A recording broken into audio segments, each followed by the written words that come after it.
radical. Fundamental principles of freedom, rational self-interest, and individual rights. This is the Yaron Brook Show. All right, everyone. Welcome to Yaron Brook Show on this Sunday night. It's late here in London. It's promised you a show from London, so here I am. All right, I hope everybody's doing fantastic. And sorry for the little delay there. Suddenly realized that I need to put on the video. There's the video. Hey, everybody.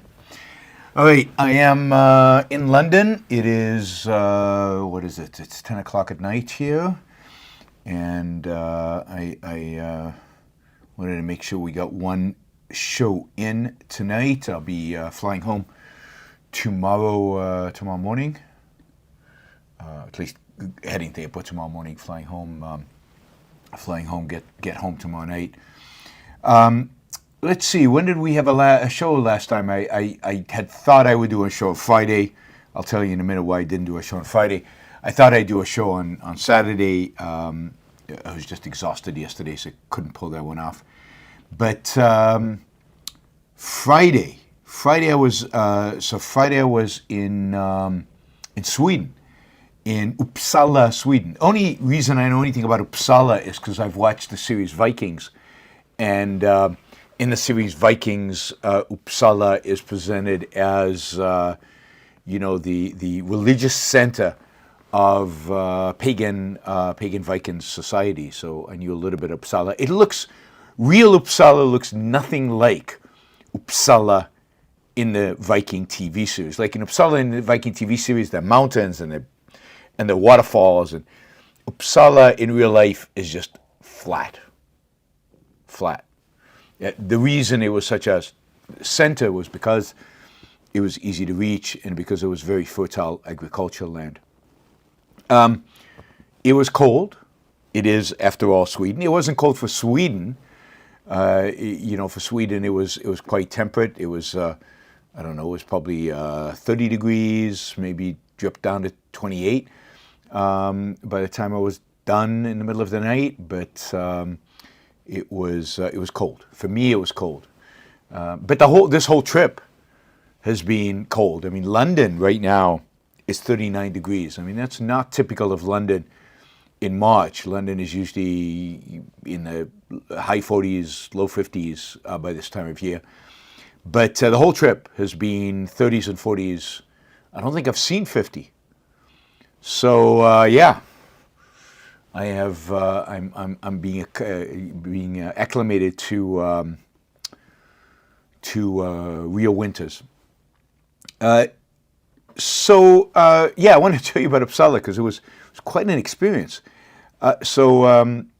Student group in Uppsala, Students for Liberty, together with a name of a student group that I can't actually pronounce, something in obviously in Swedish, and it was quite an event. So I went.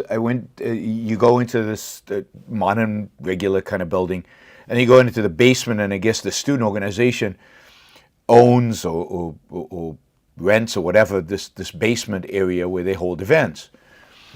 And the basement area was set up for a talks. It had seating set up for a regular talk. But the first thing I noticed was on the walls there were two posters. One of Atlas. I mean, there were a number of posters, but of the number of posters, the ones that stood out to me was one poster of Atlas Shrugged, the book cover in Swedish of Atlas Shrugged, and the other poster of another Ayn Rand novel, because it had Ayn Rand on it. It looked like a book cover. It didn't have the name of the book on it. So first, these people have in the history as an organization been exposed to Ayn Rand and know something about Ayn Rand. Anyway, I gave a talk. It was great. It was good questions. The other thing important is that I show up at the event, and one of the things I noticed was that everybody was well dressed. Most of the students wore suits and ties. The women all wore nice dresses. I mean, this was like they were going to an event, and so even though, as you know, I don't pay too much attention to what I wear. It was nice to be at an event for me, right? An event that was me speaking, where everybody was nicely dressed. Anyway, they were all there, and so I did the talk. Good questions. I mean, it was just a good group generally, and smart kids. Most of them were students. Few graduates. Few had graduated. Some people came in from Stockholm, but I think those were mostly students. Anyway, once the talk and the Q&A were done, and I did stream the talk, so you can't see the talk. It was a talk on morality of capitalism, and I did live stream it, so you did see it, and you can't see it, and the questions, as I said, were good, and you can see those in the video. And by the way, that's cool that I now have a setup, with my computer, my camera, and these amazing mics, that now I can basically, if the group itself is not organized to live stream an event, or if they don't have the equipment, or if they don't have good equipment, I can basically pretty easy within 5-10 minutes set up a whole live stream gig. I just need a Wi-Fi connection and power, and I can set it up. So that's a nice addition to kind of what we're doing now and what I can do. So I'm excited about that. By the way, let me know if you think the volume is too high, or if it's peaking, or if it's shrill at the top. So just so I know if there are any issues with the volume. So let me know that, because I'm still testing out all this equipment and everything. Anyway, so at the end of the event, they take a break, and then you go back into this basement, and they set up the room with 2 long tables, and it's set up for dinner. And the students themselves, a subset of the students, actually do the cooking. And so while I was speaking, they had already started the cooking, and so some of the students had missed the talk and were actually in the back in the kitchen making food. And the 2 long tables set up for dinner, and a very appealing, nice-looking appetizer was on the table, and everybody sits down. But then, what was interesting is you sit down to eat, but before you eat, and there's of course alcohol. There's tons of alcohol everywhere. There's beer, and there's this Swedish drink that has this licorice taste that maybe tastes a little bit like arak, but it's a Swedish drink. I don't know. There were other alcoholic beverages there. And of course in the break between the lecture and the setting up for dinner, everybody except the people setting up for dinner goes to a pub, and they drink at the pub, and then you come down to dinner. Anyway, before you actually eat, they start singing. They have a little songbook, some prepared specifically for the dinner, and some prepared, some I think more generalized, thicker book that they have for all their events. And it turns out that a part of the tradition of social events among student organizations in Sweden is there is a lot of singing and drinking. I guess like Vikings, Jennifer says. Yeah, I guess so. I mean, at the end of every song, you raise a glass and you toast the guy on the right, and you toast the person on the left, and you toast the person in front of you, and you drink, and then you put it down, and then you sing again, and then you raise and it's like constant drinking and singing and drinking and singing and drinking and singing. And then in between the drinking and singing, once in a while you eat a little bit, and then there's speeches. Students get up and give like a 5-minute speech, and and then you toast. At the end of the speech, there's a toast, and you drink again, and it's like, God, they drink and and at some point, like I started out, because I figured this was going to be a long night, I started out just sipping a little bit of alcohol as I went along, but it became obvious that even with sipping, I was going to consume a large amount of alcohol, much more than I'm used to. So I started just smelling, bringing it to my lips, smelling the alcohol, putting it, but I'm toasting everybody and not drinking because I can't drink, and this was beyond my limit for drink. But basically the whole night they were singing, so we had an appetizer, then we had a main course. By the time we finished the main course and singing again and more speeches and all of that, and they say, okay, now we're going to take a break while they clear the main course and they put out the dessert. It was midnight. So basically, an evening that it started out at, when did I start my talk? At 6. I think people started showing up at 5, and there was socialization. I set up their live stream and everything. I think it was 6, maybe 6:30. I started talk at 6:30, and at like quarter to midnight, I said, "Look, guys, this is amazing. This is a lot of fun." Actually, and it was a lot of fun. I mean, they weren't singing out of a sense of duty. They were having fun, and of course, I think the alcohol helps. And so I said, "I really do need to go." So basically at just before midnight, I left and went to my hotel and went to sleep. I had a morning flight out to London. So that was a unique experience. I've never had that. No student group that I've ever experienced sang and drunk quite as much as they did. And according to them, this continues until about 1 or 2 a.m., at which point they start dancing.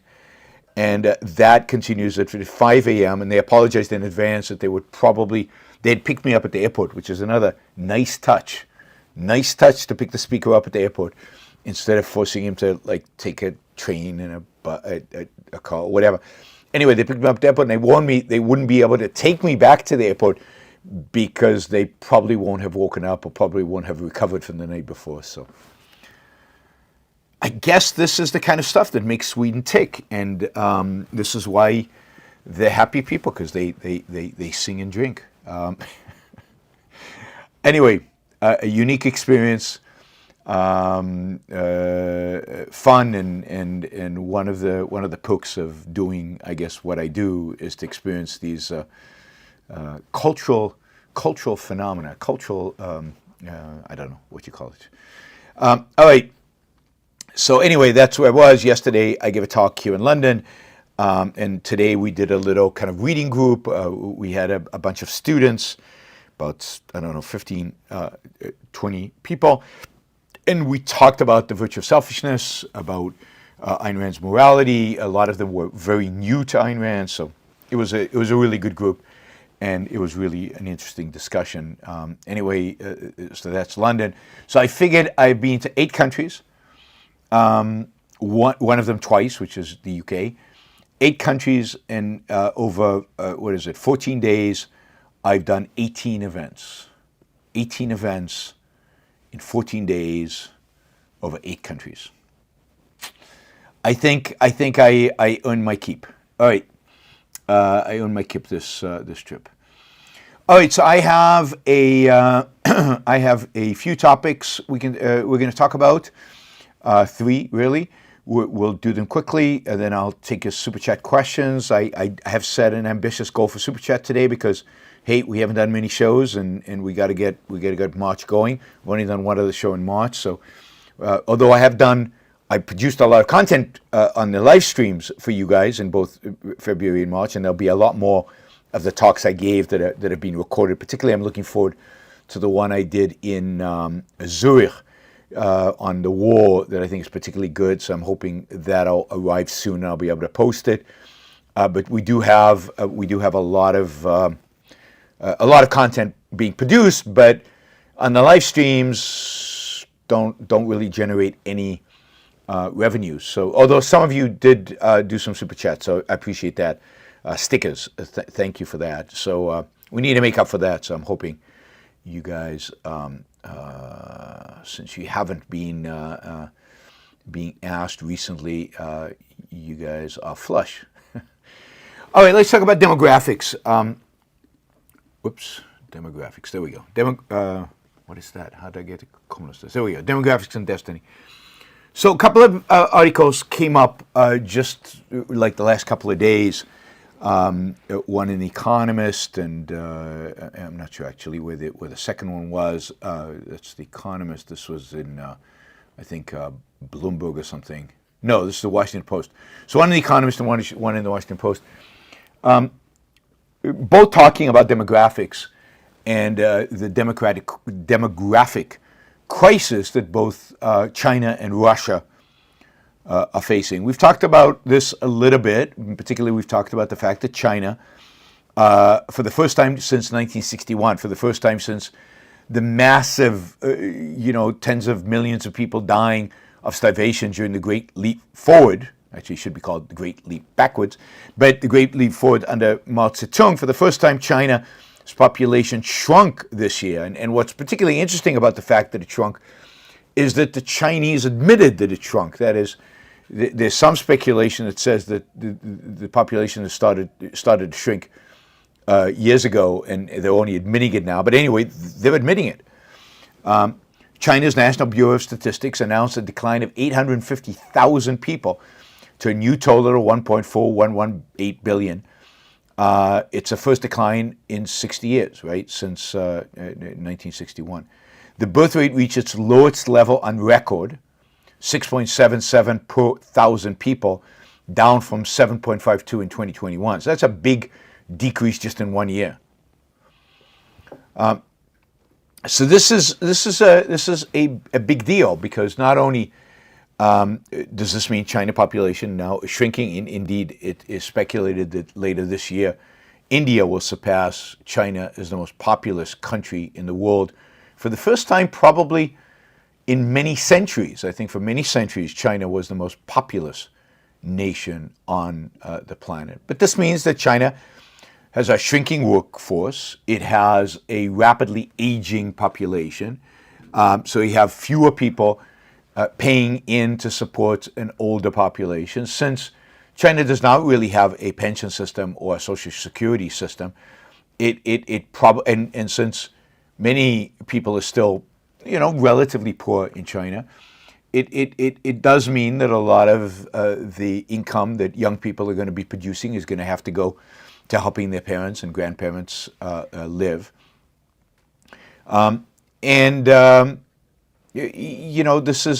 This is going to really be a drag on. It means saving rates are going to go down, consumption rates going to go up. If you know something about economics, you know that what ultimately drives an economy is saving rates, in a sense of it's fundamentally what drives an economy long-term. Economic growth is investment. So there'll be less investment in China, more consumption, particularly focused on the aging population. Another interesting aspect of this is that it wasn't that many people didn't predict this. That is, everybody expected the population of China to start decreasing, but a lot of the expectations were that it would decrease in the 2030s, in about 10 years. And this has happened 10 years earlier than many had expected. Again, this is going to cripple the ability of China to have kind of the economic dynamism it thinks that it thinks that its needs in order to compete with the United States, in order to build up a military, in order to be, to become a dominant power in the world. It is a real issue. And then, of course, there's a real potential for a real crisis as people age, and if China does not if the Chinese people do not have the resources to support their parents and grandparents. There's a risk economically that China enters a period of stagnation, similar to what Japan entered in the 1990s. Remember, Japan has been shrinking for a while now, and part of its economic struggles is no immigration, shrinking population, a significantly aging population. Japan, I think, is now the oldest society in the world, where 29% of the population is over 65. That is, and China is heading in that direction, and that could result It won't be the only thing that results in stagnation, but if you combine it with rising authoritarianism in China, you combine it with a shrinking of the space in which private enterprise is allowed to function, and the limiting of the freedoms of Chinese in the economic realm, you can see that the likelihood of stagnation in China is significant. Again, I've said this for a long time now. I really don't think China is a significant threat long-term to the United States. It might be a short-term threat, but long-term it's going to have big problems domestically. Now, of course, demography is not destiny. Demography can change pretty quickly. Birth rates can change pretty quickly. If you think about demography, when in the 1970s, when China's population was growing significantly, and it looked like it was going to have a massive population, the state stopped that, right? The destiny of China was not to grow forever and to have this massive population. The one-child policy basically stopped it. So there are things that can be done, and those things don't have to be coercive. Israel, for a while, the Jews in Israel for a while had very low birth rates, and there was a real risk that the Arab population would exceed the population of the Jews in Israel within, by 2050. The birth rates are accelerated in Israel, and they've gone up, not just among religious Jews, but also among secular Jews. I think a lot of it has to do with, one's attitude. I've said this before, I think, on the show, that I believe that having children is an act of optimism. It's an act of belief in the future. It's an act of one's belief in one's ability to support a family, to provide for a family, to make a living. And I think that if China was freer, if the Chinese had significant values and believed in the future and didn't have kind of European-style cynicism, then birth rates would go up. And I think that's what's happened in Israel. I think Israel, as it became richer, as it became stronger, as it became more confident in its own survival long term, it's also, that confidence and that optimism has resulted in having more children.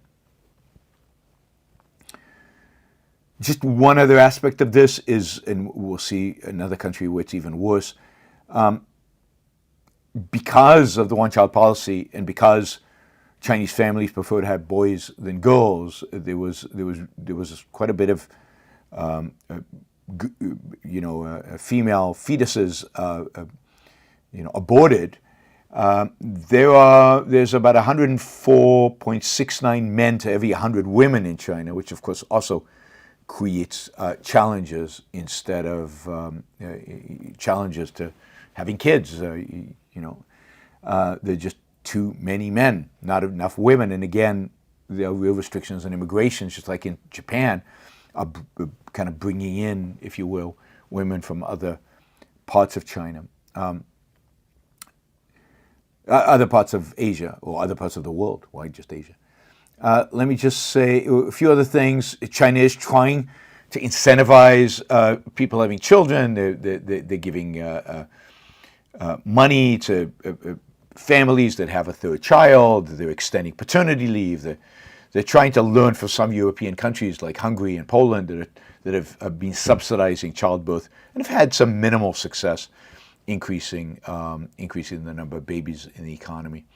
Anyway, we are seeing, I think, the beginnings of real challenges in China. The unemployment among young people is very high at 16.7% for 16 to 24-year-olds. Economic innovation, growth in the tech sector has been reduced significantly because of the crackdown by the government. And the number of young people is shrinking. And remember, who innovates? Who grows an economy? Who really is the productive energy of the future? It's young people. And when you have fewer young people, you're going to have less innovation.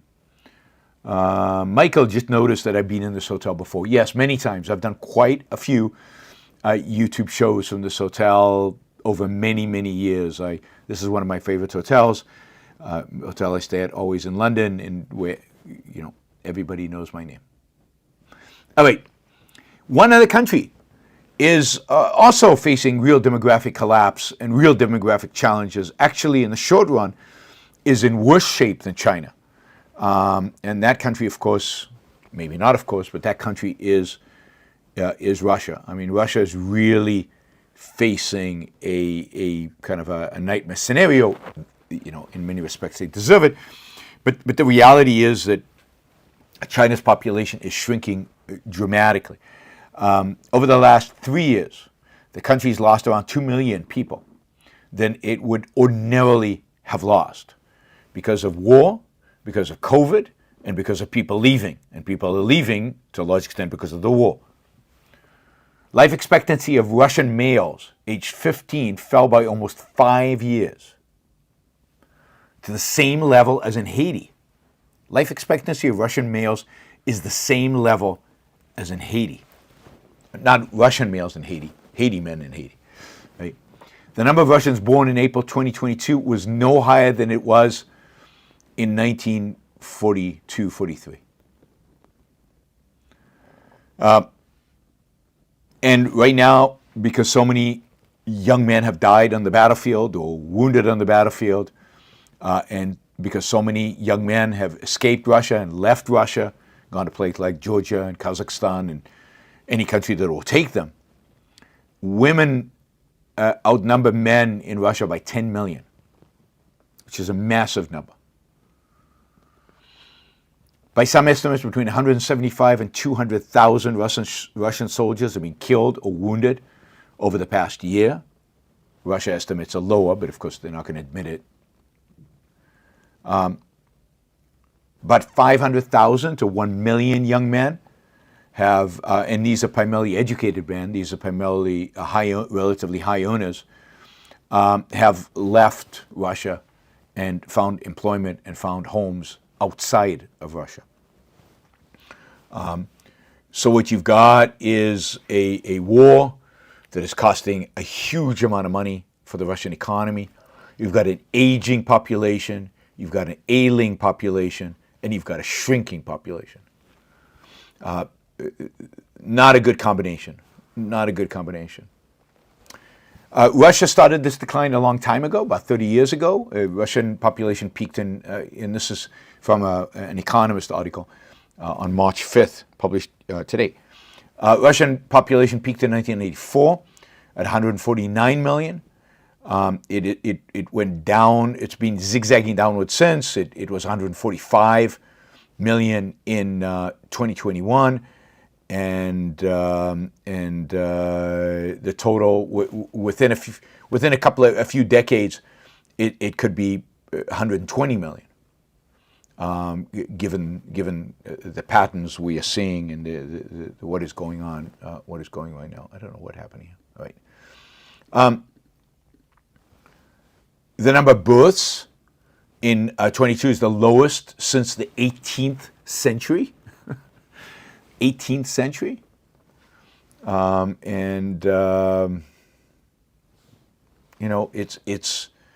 you look at this, Russia is kind of fading, and maybe that's part of why Putin wanted a war. Maybe he wanted to bring in some Russian speakers from Ukraine. Maybe it's an act of desperation. Maybe it's just an act of preservation for the regime, knowing everything is so horrible domestically and diverting attention elsewhere. Russia also did very badly during COVID. Total excess deaths in 2020 to 2023 has been between 1.2 and 1.6 million. And by the way, for those out there who believe that COVID vaccines are what create excess deaths, it is interesting that, particularly mRNA vaccines, that Russia didn't use an mRNA vaccine, and they still have 1.2 to 1.6 million deaths.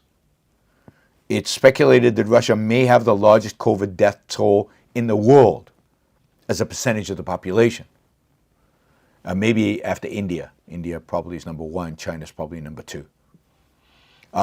Again, by the way, no mRNA vaccines.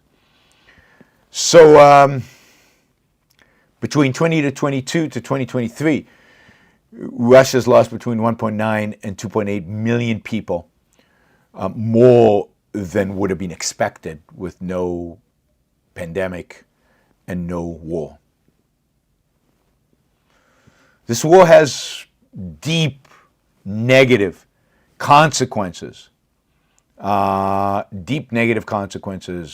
the Russian people, and for individuals in Russia. And I guess the better people have left. So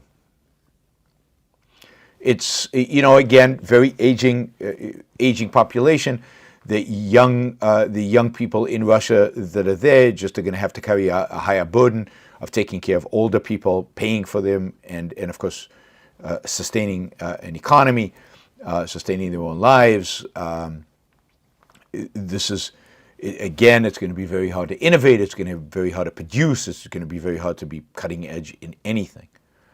And really what's happening right now is that Russia has a third world mortality, even though its population is highly educated. Of course, a lot of those highly educated people have left Russia. So it is interesting, it's not exclusive to these countries, but it is interesting that the two large, supposedly threatening, countries out there, Russia and China, are both facing real economic, demographic challenges, and the demographic and the economic are significantly related to one another. Now, a lot of other countries in the world are facing demographic problems. Certainly all of Western Europe is. The United States, without immigration, is certainly facing a demographic problem. But here, in many respects, the problems are much worse because not only is dynamism constrained by an authoritarian government, but it's constrained by the exodus or the lack of young people. So both of these economies, both of these countries are going to suffer significantly more than any Western countries. And I also think it's harder to reverse in an authoritarian country these kind of trends. So I wouldn't be surprised if some Western countries reverse the low birth rate trend that they're in right now by becoming more positive, more optimistic, maybe freer. Whereas I don't expect that kind of reversal in either China or Russia. All right, we'll see if you guys have any questions on demographics. Let's see. All right. Homelessness. We've talked about this before. I presented my thesis a while back that homelessness is driven by the cost of housing. And indeed, the solution to homelessness is simple, straightforward, increase the quantity of housing available, and homelessness as a problem really would go away. And there's a lot of skepticism about this. A lot of people say, no, it's a mental health issue. No, it's a drug issue, and so on. And so I was particularly pleased this morning to see a Substack on the No Opinion Substack from Aaron Carr, who is an expert on homelessness, basically making the same point I made a while back, a few weeks ago, a few months ago, I can't even tell, regarding homelessness, and basically saying the title is "Everything You Know About Homelessness is Wrong. It's housing, people." And he goes through all of this. So he says, claim, there's a claim out there. And this is, I'm reading from Noah's, and Noah has this guest writer, Aaron Carr, who is writing about this. So he says homelessness is, people say homelessness is a mental health problem. Well, the problem is that there's no evidence of this.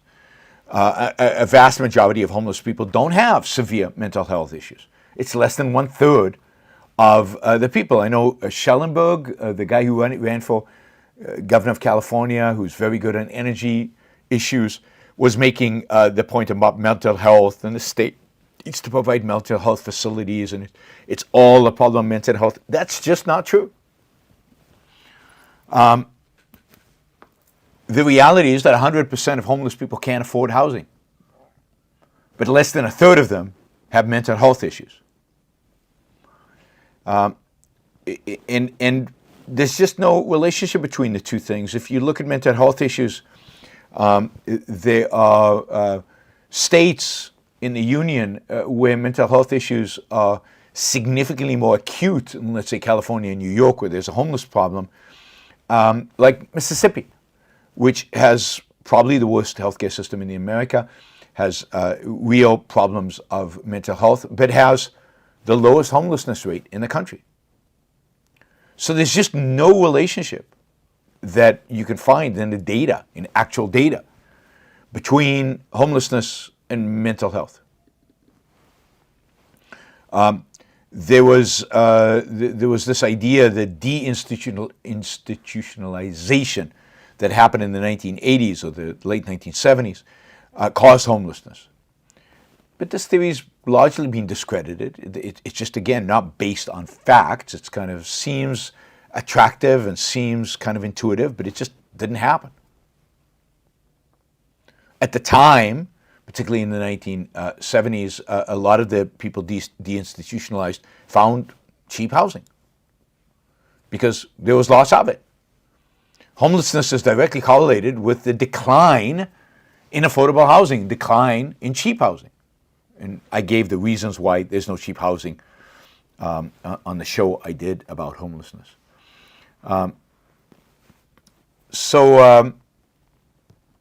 No, it's true that some people might become homeless partially because of mental illness or they don't have a job, partially because of mental illness or they can't make enough income, partially as a consequence of mental illness. But ultimately, they can't afford a home. And the question really is, why can't they afford a home? And part of the problem might be that they can't get a job. But then, you know, the United States is unbelievably generous in terms of welfare. The challenge is not the mental health issue. The challenge is the cost of housing. Or there's the claim that homelessness is primarily a drug problem. But again, only 20 to 40% of homeless people suffer from substance abuse issues, drugs, or alcohol. And yet, it's not clear if they take drugs or alcohol, if taking drugs and alcohol causes them to be homeless, or whether being homeless causes them to use drugs and alcohol. There is plenty of evidence that homelessness is indeed the reason they take drugs. So while some people become homeless partially due to drug addiction, many others develop drug addiction as the result of becoming homeless. And again, the statistics do not suggest that drug abuse is what causes people to be homeless. Claim 3 is homelessness is primarily a poverty problem. Again, it just doesn't stand scrutiny. Poorest state in the union is Mississippi. Not a lot of homeless people in Mississippi.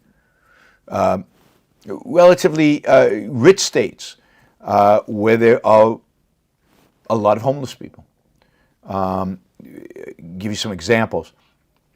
Detroit is a high poverty city. 31.8% of the population lives in poverty. But they have among the lowest homeless rates in America. San Francisco, on the other hand, very few people live in poverty, about 10%, but they have among the highest rates of homelessness in America. So there's just no correlation, there's no relationship between rates of poverty and homelessness. Or maybe it's a weather issue. You know, it's warm outside, so what the hell? Why not be homeless? But California's always been warm, and it never used to have a homeless problem. And indeed, there's a big homeless problem in New York. There's a big homeless problem in Vermont and Massachusetts, all places that are not particularly warm. And again, there are places that are pretty warm. I don't know, Mississippi, Alabama, Georgia. No homeless problems. I don't think there's a big homeless problem in Arizona. So, but what can you say about those states? Mississippi, Arizona, Alabama. Homes are cheap. A lot of cheap housing. A lot of cheap housing. Or maybe it's blue cities. The problem is blue cities. All these progressive policies causing homelessness. Well, if you look at blue cities like Detroit and Chicago, they have very low homeless rates. Very low homeless rates. And cities like San Francisco and New York, that's also blue, have high homeless rates. But what's different is that Detroit and Chicago have lots of housing and cheap. San Francisco and New York have a shortage of housing and expensive. So the conclusion that he comes to in the Substack, homelessness is primarily a housing problem. Unlike poverty and mental illness and drug abuse and weather and welfare benefits and other factors, the places that have the highest housing costs and the least housing supply have the largest homeless population. So I told you this a few months ago. It's nice to see some of my ideas, and my idea wasn't original. I picked it off from an essay from decades ago, and you know, it's nice to see kind of a mainstream. Noah is a center-left economist. It's nice to see kind of a mainstream economist picking up on this. You know, here's a quote from The Economist. Quote, few Americans lived on the streets in the early post-war period because housing was cheaper. Back then, only 1 in 4 tenants spent more than 30% of their income on rent, compared with 1 in 2 today, 30% of their income. The best evidence suggests that a 10% rise in housing costs in a pricey city promotes an 8% jump in homelessness. And by the way, by building more homes, by increasing home supply, Atlanta has reduced homelessness by 40%, Houston has reduced it by 63%, Finland has reduced it by 75%, Tokyo has reduced it by 80%. You didn't know that Tokyo had a homeless problem, but they did. When? When housing prices went through the roof. All right.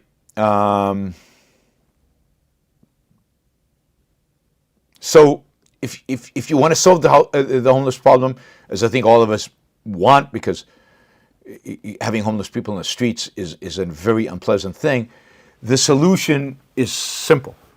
Deregulate housing, deregulate zoning, allow builders to build.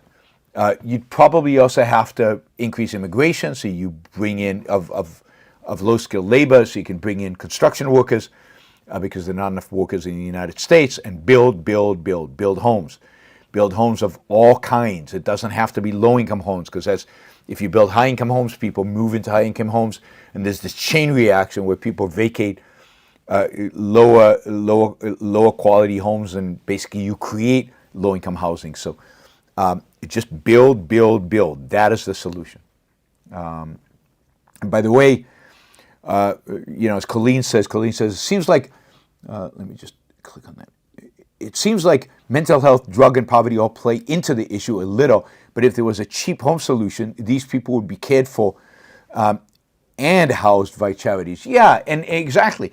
It's much easier to deal with the issue of mental health, drugs, and even poverty once somebody lives in a home, once they have that stability of having a roof above their head, once they're not roaming the streets. And again, roaming the streets is likely to create depression.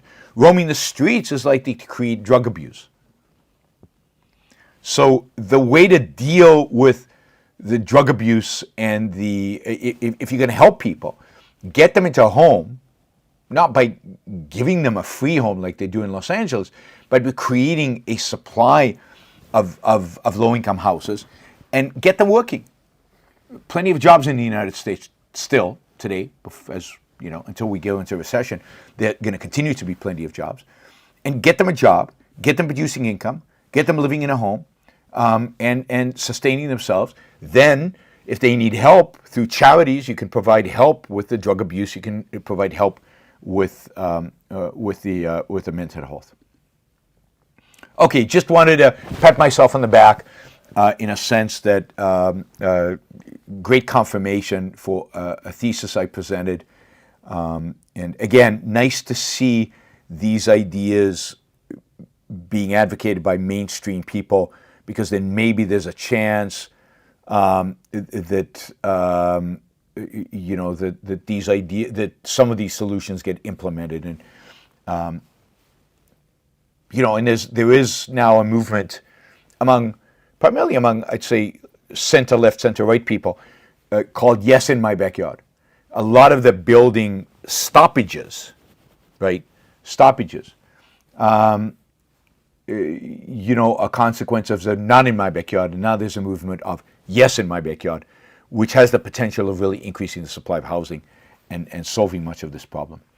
All right, let's see. Colleen says, just related to this, do you know the statistics of the people we see living in the streets versus the actual homeless number? I imagine there are a lot more people homeless than we see. I don't have the stats on me. I mean, I've looked at them, but I think you see most of them because they tend to congregate the same place. So there's like an area in LA where they're all in, and then there's certain underpasses and certain highways where they're there. So they are very visible. There are, there's a whole area in San Francisco, in downtown San Francisco, where all the homeless people are. So it is, but beyond that, they are spread out beyond. So yes, they're probably more homeless than you see, but they are concentrated in certain cities, California being everywhere, but even Austin, Texas, as I said, New York, Massachusetts, Vermont, they do have concentrations. So we can't see them. We can't see them. It's not, they're mostly not hidden. Because partially they get services, they're provided with all kinds of city, state, federal services where they are, and therefore they aggregate together so that these services don't go out looking for them. All right, thank you, Colleen. I really appreciate it. All right, let's see. I do have time for questions. It's fine. This is not gonna be a short show. We'll go for as long as needed in terms of the questions. I would like to get to our goal today, so about $200 short of that goal. So hopefully we can get there. And I do have a lot of questions. So let's make it this way. From now on, only $20 and above questions, just because I'm worried about losing my voice. So let's make it $20 or above questions from this point on. All right. Okay, one final topic I have, which is the CHIP Act giveaways. As we know, as I told you, as you know, Congress passed this law, the U.S. CHIP Act, which is supposed to bring chip manufacturing of advanced semiconductor manufacturing capabilities back to the United States, and to invest in that capability as part of the $280 billion U.S. CHIPS. There is $39 billion of funding earmarked earmarked for specifically directly for companies. So this is a direct subsidy. And this is the idea that we need to invest heavily in this. Taiwan basically produces today 90% of the world's leading edge chips, the ones crucial for defense and for many things like technologies like cloud computing, fast communication networks, and artificial intelligence.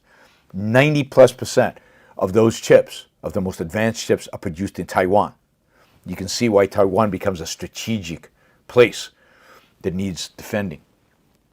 So the idea is move some of that chip manufacturing to the United States. To do that, we're going to subsidize it, and we're going to subsidize it in America, and American companies can vie for these subsidies. Not just American companies, foreign companies, if they build in the U.S., can vie for these subsidies.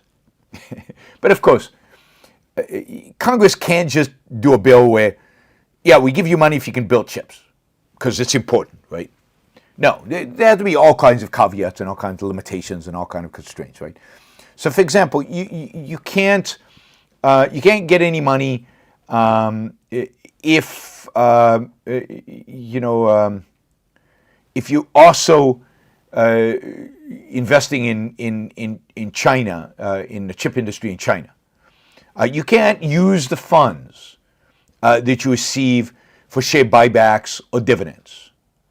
And if you agree to get this money from the government, you have to pay wages, you have to pay union wages for construction, and by the way, you have to, because this is crucial for national defense, you have to ensure access to affordable child care for all your employees if you're going to get money from the government. So there's a massive bureaucracy being created. There's a massive attempt to use this to further social policy. This article in the Financial Times, presents us as there's a Christmas tree. And now all these pressure groups, all these so-called interest groups are coming in and they want a piece of it. They want something. They want some benefit. I mean, the Biden administration tried to get child care as child care passed, expansion of child care provisioning by companies passed in a bill. They weren't successful in doing that. So it was tagged onto a bill about chips. You can't get the chip subsidy unless you provide child care. Right? And the excuse they give is, of course, well, if we really want employees, high quality employees, then we have to offer them benefits. But we know that the government doesn't have to offer these benefits. The government, if employees value child care, then employers will figure out that's the way to best attract employees, and they'll provide child care. You don't need the government to mandate it. So it's just absurd and stupid. But yes, as I said, the CHIPS Act would become this center of gravity for all the cronies out there to try to grab as much of these government subsidies as possible, to try to grab as much as is feasible. And that's exactly what's happening. It was completely predictable, and it's only going to get worse because there's not only the CHIP Act, but there's also the Inflation Reduction Act that has also tens of billions, and we're talking billions of dollars here. And I know we've been desensitized to billions, but it's a lot of money. Billions of dollars to subsidize and give away all kinds of things. So this is going to be, this is massive. This is not a small little blimp. There is a lot of this money to be given away in the years to come, which is going to create a massive amount of additional cronyism, a massive amount of just corruption, and of course economic inefficiencies and injustices and taking money from some people and giving it to other people with no real standard, just some central planner's belief in what they call the national interest, the common good, the regular perversion and the regular kind of crony attitudes. Okay, let's see. So we have a bunch of super chats. We're going to go over them. We're going to start with the ones that are $50 or more. I think we have like 3 of those. So we'll start with those, and then we'll go to the $20 ones, and then we'll go to the under $20 ones. Okay, let's start with Apollo Zeus. He says, I recently had a falling out with a friend, which started out as an intellectual issue. I mistakenly took what was said personally and then said something I now regret. Any advice on how to sincerely apologize in such a situation? Yes, I mean, the best form of sincere apology is just brutal honesty. Just say, I screwed up. This is exactly what happened. I think you'll agree that this was what happened, or at least this is my perception of what happened. You said this, and I completely inappropriately said why. I understand why that would be insulting to you. I understand why you were offended by it. I understand why that was a mistake. And I apologize, and your friendship is valuable to me. I don't want this to, I would like this not to get in the way of our friendship, and please consider, in a sense, forgiving me or giving me another chance. I think it just needs to be laid out in the open and discussed in the open and done with brutal honesty. I think that's the only way to get out of situations like this. All right, let's see. Liam says, I know many leftists who have read and really like Ayn Rand's novels, but still vote for socialist policies. Basic exposure to Ayn Rand really is not enough to make a dent. People need to be spoon-fed by a sizable number of intellectuals. Well, I will never call it spoon-fed because spoon-fed is too passive. People are still going to have to do the work to understand and ultimately accept these ideas. But I think it is true that the novels are not enough. Millions of people have read the novels. Relatively few of them have taken the ideas seriously. They've inspired maybe many thousands, tens of thousands, maybe even probably even hundreds of thousands of people. But again, to actually bring about intellectual change, these ideas have to be constantly reaffirmed in the culture. And the only way to constantly reaffirm them in the culture is by having an entire intellectual, movement and a lot of intellectuals who are constantly applying the ideas, constantly reaffirming them, constantly reminding people of them, and then explaining them to them in the sense that a lot of people, for example, read The Fountainhead, and all they get out of it is artistic integrity. The broader ideas, the broader concepts, and why artistic integrity can't exist without a broader conception of integrity, without a broader self-interested conception of morality. Those are the things that the intellectuals of the day have to constantly explain and articulate in the culture. And this is why we need lots of high-quality intellectuals willing to speak and explain and debate. All right, Mark says, I am pretty young and still in state of building up my normative framework. I just watched your video on Bronze Age Pervert's fascist philosophy, and I must admit, this has been a great reality check of what logical conclusions not to follow. Yes, I mean, I hope so. I think that Bronze Age, that BAP's, philosophy is a philosophy of emotionalism. It's a philosophy detached from reality. It's a philosophy that ultimately is self-destructive and destructive to you as an individual. It is exactly the opposite of how it presents itself. It presents itself as strong and efficacious, but efficaciousness requires reason. Strength requires thought and requires reason and consideration. Bronze Age pervert is the idea, ultimately the physical force, that it is muscle that gains you any kind of success in life, and that is a failed barbaric ideology, and one that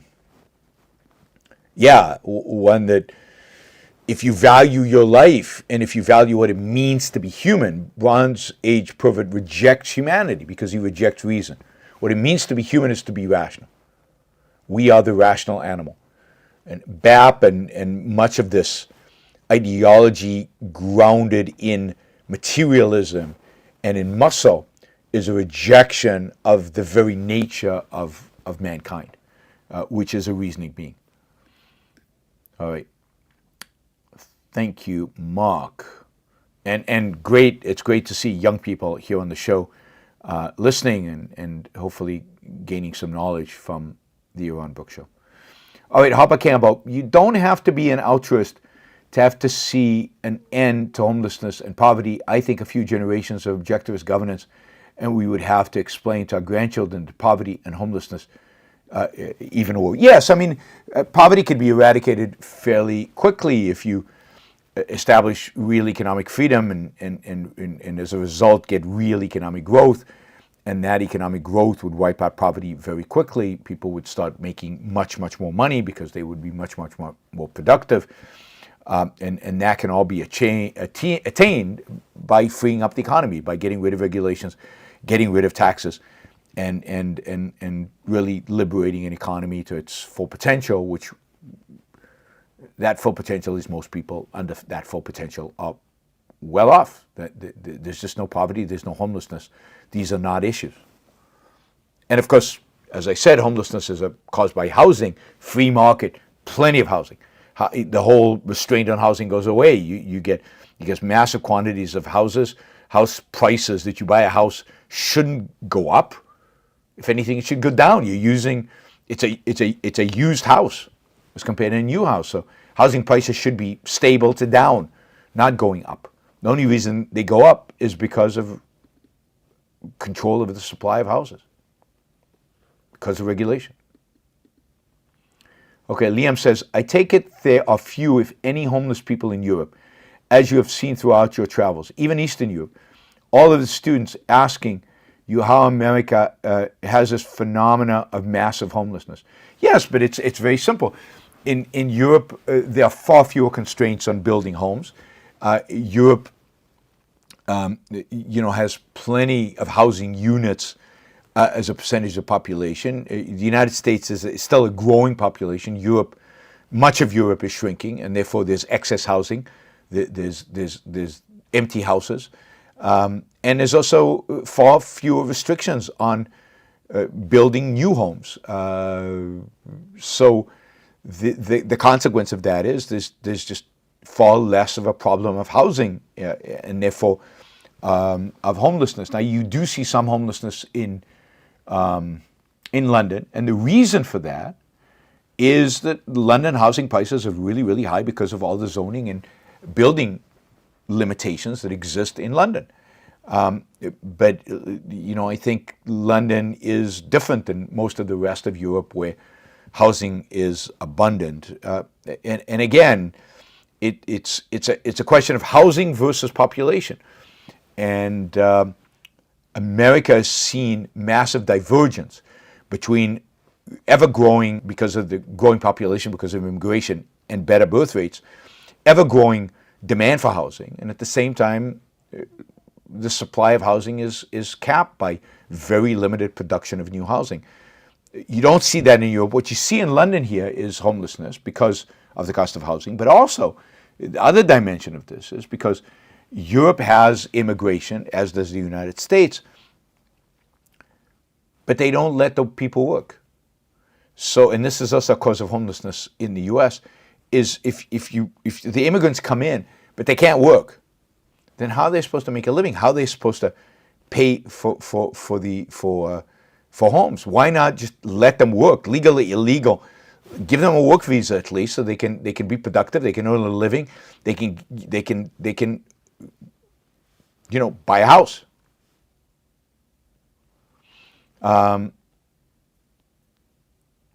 Yep.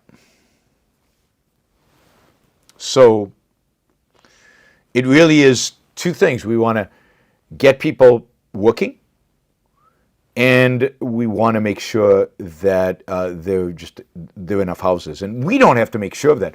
All we need is to free up the economy, and supply and demand, all that takes care of itself. Eastern Europe has lots of housing, partially because, again, population has been shrinking, people have been leaving, people go overseas to work and send money back. So I don't think there's any homeless problem, because there's plenty of housing relative to the size of the population. All right, Themaster just came in with $50. Thank you, Themaster. Actually, £50, so more than $50. Themaster says, do you think Lex Fridman doesn't invite Alex Epstein on his show because he is principled to humility and humbleness?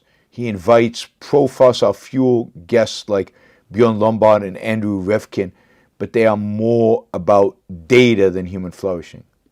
I don't want to speculate on why Lex Fridman doesn't invite Alex, and I don't know that he hasn't, or I don't know what the situation is. Lex Fridman certainly knows about Alex.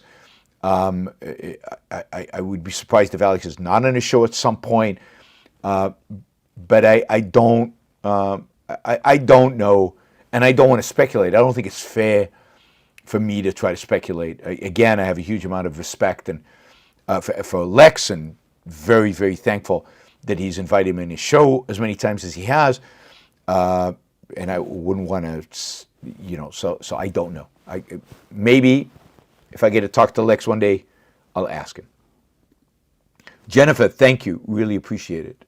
Thanks for the $20. All right, we're only $22 away from the goal. This is great. Thank you, guys. Theme Master says, what is the population climb What is the population climb like in India, considering that they have many romantic musicals in their movies, so that sex doesn't become animalistic and therefore shrink? Yeah, I don't know if it's related to their music, but in their movies, India is still growing, but its growth rate is slowing as India becomes more middle class, as people become wealthier in India, they're having fewer kids. So it's following the same pattern as other developing countries. Once they reach a certain level of development, the growth in population will shrink. India will not grow forever. You will see a flip. The place where you're seeing the most growth in terms of population is Africa. That is the fastest growing continent, the fastest growing area. And again, poverty is associated with having lots of kids. Once poverty goes away, you start having fewer kids. How much fewer kids is I think then a question of this issue of optimism, right? So, and whether people get married and whether they're willing to make long-term commitments, and having kids is a long-term commitment, and that relates to the level of their belief in their own ability to the future. And I think this is something that sustains Israel, could sustain any other country. But I don't think that's what's the cause in India. I think India, the main cause is just the poverty. Okay, Michael says, did you watch Bill Maher's recent monologue making fun of leftist attempts to abolish selfishness by imposing socialism? Worth a watch. Would be great if you could get on a show. He still has some ties to reality. I have not seen it, so thanks for pointing it out. I'll look for it. And yeah, he does. I wish he'd invite me on the show. I've tried in the past and not been successful. Mark, thanks for the support. Really appreciate it. Not your average algorithm. Has North Korea been the most effective regime in keeping out Western influence in history? Even the USSR couldn't keep out Western television and radio like North Korea has. How did they even have a replacement birth rate? I don't think they do have a replacement birth rate. I think, and right now, I've just recently read that North Korea, right now, as we speak, is suffering through massive starvation and massive numbers of deaths as a consequence of starvation. So who knows what the population of North Korea really is? Every few years they have a drought or something weather-wise that happens that just wipes out their crops, and people are dying of starvation. COVID supposedly was very brutal in North Korea and killed a lot of people. So I don't think they have a replacement rate. I think they're way below that, and I think they have these wipeouts periodically that really shrink their population. And North Korea has been able to keep out Western influence. Maybe it's the best in human history because they've erected such a wall around it, and I can't think of anybody who's done a better job. Worse job. I don't know how you want to phrase it. Okay, Shazbot says, so they say that homelessness is a mental health issue and mass shootings are not. Yes, they do say that. They do say that. But clearly, mass shootings are clearly a mental health issue and also a cultural issue, a nihilism issue. Really, something, I don't know, Swedish Kronos. Thank you for the talk in Uppsala. It was very inspiring. Oh, yeah, I really enjoyed it. I really enjoyed and enjoyed everybody's company in Uppsala. So that was fantastic. Thank you. Shazbot, have you seen South Park's episode on homelessness? I have not. I'm sure it's hysterical, but I have not. I've seen very little South Park. Clark says, the amount of respect I have for Yaron is incalculable. Never stop. Thank you, Clark. Don't let the speed of progress discourage you, and make sure to rent large, safe rental cars during your travels. If we lose you, the world is doomed. I doubt the world is doomed just because of me, but I appreciate the sentiments, and yes, I will do my best to drive safely, and I don't expect you will lose me anytime soon. I'm working hard to stay alive and fit, and working for a few more decades. maybe slowing down a little bit. Anonymous user says, you say there are plenty of jobs in the U.S. However, I see many engineering graduates apply for dozens to hundreds of jobs and receive only a few interviews. A minor fraction of those yield offers. Why is this? I really don't know. I mean, the reality is that there are massive quantities of want ads, both for engineers and other positions. I mean, maybe there's a mismatch between what people are studying or what people have knowledge in and what employers actually want. Maybe we need somehow to align what people study and the skills people attain and what the job market is actually looking for much better. I think those are real issues. But they are. I mean, in spite of all the layoffs of engineers that have happened over the last few months, it seemed that most of them have gotten good jobs elsewhere, maybe not paying quite as much as they did before. And there's been some evidence here on the chat of people who found really good jobs lately in engineering and other fields. So, I don't know why some people have a harder time finding a job, but I think it's some kind of mismatch of skill sets. There's also an issue of having the basic skills of work, having the basic skills and in an interview, being able to express just the kind of, that you have the kind of personality that's going to work hard, you're going to be the kind of person that's going to be responsible and take responsibility for your own work and your own effort, and that you're the kind of person that they will enjoy or benefit from managing, which I think a lot of young people maybe don't have, and maybe in our culture is rarer. Maybe in our culture it's rarer. Jeremy, thank you for the support. Really appreciate it. Okay, Michael says, if an individual boycotts and refuses to vote in an election, is he automatically sanctioned supporting whoever wins in the election? If yes, are there certain elections in which context matters, or is this always the case? I mean, I think, I don't think you're sanctioning whoever wins the election because you don't support either one of them. Now, so I think it's completely legitimate not to vote when the two evils are too evil for you to vote for. I think when you vote for somebody, you're sanctioning and supporting them. I don't think by not voting, you're sanctioning and supporting whoever wins. You're expressing disdain from the choice. And I think that's completely legitimate. And I don't think you're responsible for what other people choose. And also take into account that any one vote doesn't matter. So you can't burden yourself with this idea that you're responsible for the outcome. You're not. Colleen says, could there be a way to restrict these bills from dealing with multiple items? Only can address one item like chips or childcare at a time when these things couldn't get snuck in. Yes, I mean there is. There's a way. There's a way in which we can make bills be one-issue bills, be simple bills. They can't have attachments. They can't have provisions. But of course, politicians don't want to do that. They want to use these bills in order to give favors and to fight for their different social agendas. You would have to change the very nature of lawmaking in Washington, D.C., which is going to be quite a difficult enterprise. I think that the best way is just not to have these bills, and the best way is to advocate for partisanship, that is for gridlock. I'm a big, big supporter of gridlock.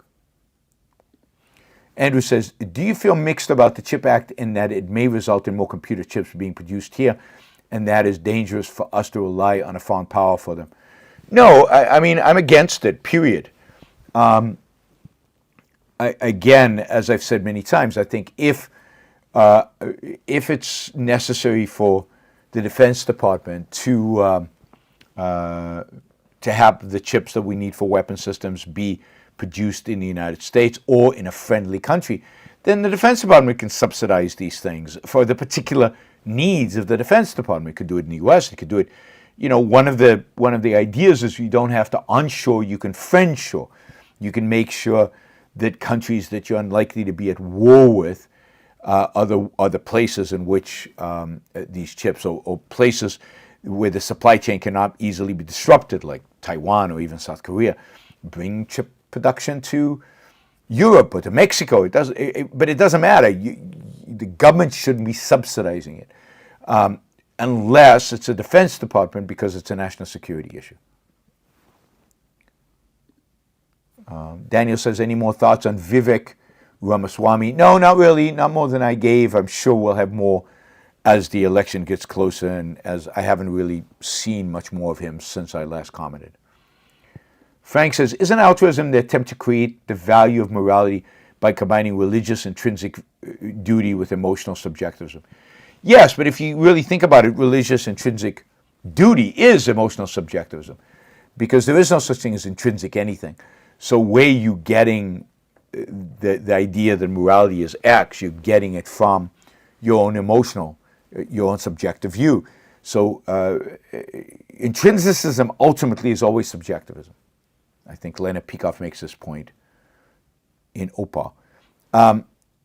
But yes, altruism ultimately is about emotional subjectivism, even when it's couched as religious intrinsic duty. Hopefully that makes sense, Frank. A Drowsy says, how could objectivist ideas be implemented at the level of a local school district? I teach high school in Texas for context. Well, I mean, I don't know what you teach, right? So, but your curriculum could be designed in a way that emphasized the virtue of reason, the virtue of thinking for yourself, the virtue of independence. You could be very strict in terms of being just, giving A students A and F students F. You could make it clear to students that, again, depending on the subject you're teaching, that man's basic means of survival is his reason. So there are many, many ways that you can integrate objectivist ideas into your curriculum, whether explicitly or implicitly. But just the value of reason, the value of thinking, the value, of the rational mind, that would be huge if you could get that into the curriculum.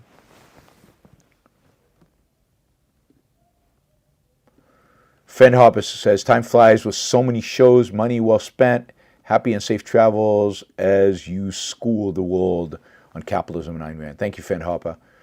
Johannes, speaking of destiny, when are you going to have a debate versus him? It's one of those debates that could have huge potentials in many regards. Encourage some of these debate sites to invite me and Destiny to debate.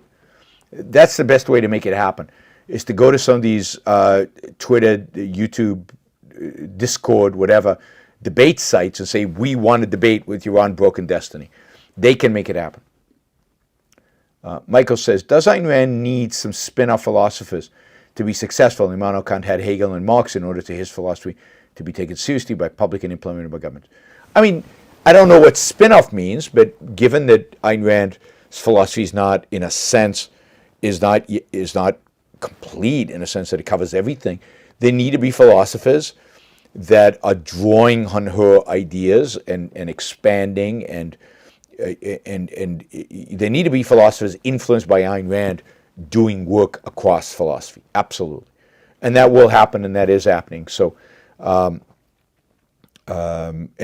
they need to be some philosophers who agree with Ayn Rand completely, some philosophers just influenced by her, a whole variety of people engaging with Ayn Rand's ideas. This is why we need hundreds, if not thousands, of intellectuals, among them real philosophers. Not your average algorithm. Why are there no objectivists in New York City, the center of finance and big dreams? Ayn Rand spent most of her life there. There are lots of objectivists in New York City. Now, some of them have moved. Many have moved to Florida. Some have moved to Texas. But there's still lots of objectivists in New York City. You just need to find them.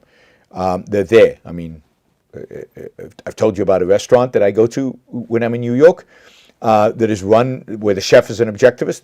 But there are many objectivists in New York. A number of the people in the chat, are from New York City. So I don't give up on New York City. Clark says, if someone dies and they don't have a will or any family members, is it proper for the government to confiscate any assets they left behind?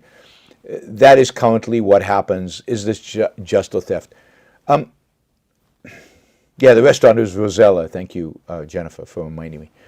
I mean, the money has to go somewhere, and government is not a bad thing, particularly in a free society, for the money to go to government. It funds the kind of things that government is supposed to do in a free society. So if the person really didn't leave it to anybody, and there's no family, then where else would it go? So I don't see anybody having a claim on it, and therefore it can be theft. It's abandoned property, and given that the government is doing things to sustain civilization, one would hope, that's not an unreasonable place for the money to go. James, I often hear people discuss the homeless crisis as natural consequence of the late-stage capitalism. In reality, isn't this the natural consequences of early-stage socialism? Yes, it's a natural consequence of mixed economy. It's a natural consequences of having socialist policies with regard to housing.